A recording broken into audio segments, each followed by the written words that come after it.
৭৯তম স্বাধীনতা দিবস উপলক্ষে শিলচরে কাছাড় বিজেপির বিশাল তিরঙ্গা যাত্রা।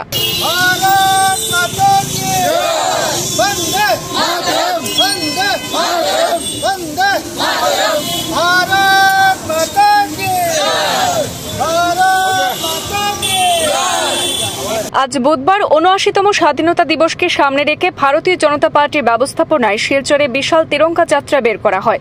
তিরঙ্গা যাত্রাটি শিলচর তারাপুর থেকে বের হয়ে শিলচর শহর পরিক্রমা করে ইন্ডিয়া ক্লাব পয়েন্টে গিয়ে সমাপ্ত হয়। এই তিরঙ্গা যাত্রায় শিলচরের বিধায়ক দীপায়ন চক্রবর্তী, সাংসদ পরিমল শুক্লবৈদ্য, প্রাক্তন সাংসদ রাজদীপ রায়, বিজেপির জেলা সভাপতি রূপম সাহা সহ বিজেপির অন্যান্য কর্মীরাও অংশগ্রহণ করেন। কার্গিল পয়েন্ট থেকে চিত্তরঞ্জন রোড পর্যন্ত আমরা একটা পদযাত্রা চালিয়ে যাচ্ছি।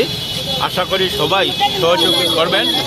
আমরা সবার কাছে আবেদন রাখবো যাতে সবাই সহযোগিতা করে আমাদের এই কার্যক্রমটা সফল করে। ধন্যবাদ।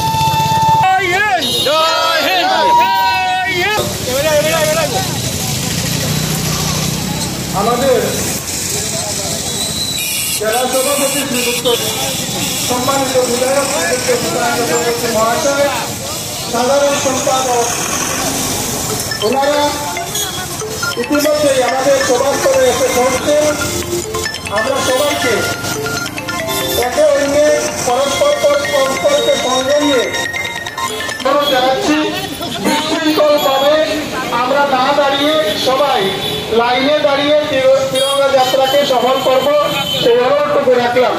ইতিমধ্যে আমাদের জেলা সভাপতি শ্রীযুক্ত রূপম সাহা মহাশয়, আমাদের বিধায়ক শ্রীযুক্ত দীপায়ন চক্রবর্তী মহাশয় সহ আমাদের বিভিন্ন অতিথিরা ইতিমধ্যে এসে পৌঁছবেন এবং ওনারা আসলে আমরা ওনাদের হাত ধরে তিরঙ্গা যাত্রার শুভারম্ভ করব।